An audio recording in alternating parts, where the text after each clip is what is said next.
этих видео депутат Рижской думы Рудольф Бреманис, возможно, не трезв, машет кулаками и предлагает кому-то выйти.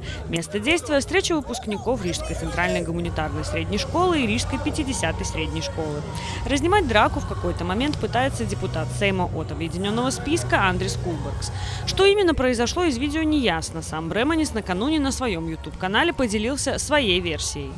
Gāju garām tam Kulberga galdiņam, man tā likās, vajag viņu to paslavēt. Es pieliecos, uzliku roku uz pleca, un tur, tā arī viņa teica, tur močī turpini viņus, tur mēs tevi atbalstīsim. Forši parunājamies, pareicām kaut ko tur, un es jau gāju projām. Un gāju jau prom no tā viņa galdiņa, es tur biju apsēdies neko, tur es biju pieliecies, gāju jau projām. Un pēkšņi viens no viņiem kaut ko tur pateica no viņa tiem klases biedriem. Kāda vēlna pēc, lai man tagad vajadzētu attaisnoties?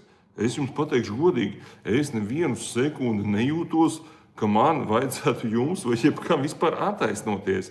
Un vēl jau vairāk, es uzskatu dzīvē, dargie skatītāji, nekad dzīvē, vienalga kāda situācija jums gadās, nekad nevajag attaisnoties. Attaisnoties, tur оправдаться, kaut ko tur mēģināt, ja?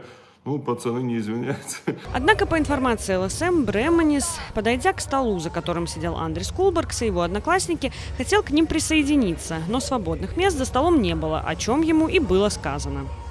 Депутат Рижской думы и член комиссии по этике Агнеса Логина считает, что, цитата, «агрессия и несдержанность Бреманиса бросает большую тень на Рижскую думу в целом. Поведение Бреманиса будет рассмотрено в комиссии по этике. Логина сама инициировала этот вопрос». Problēma jau nav tajā, ka cilvēks atpūšas. Tā kā mēs neesam puritāņi, mēs visiem ir tiesības brīvdienās iedzert, ja ir tāda vēlme.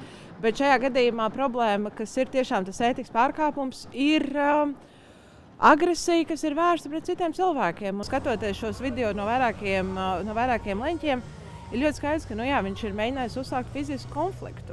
Это, кстати, не первый раз, когда Бреманис попадает в поле зрения комиссии по этике депутатов. Такое случалось и ранее.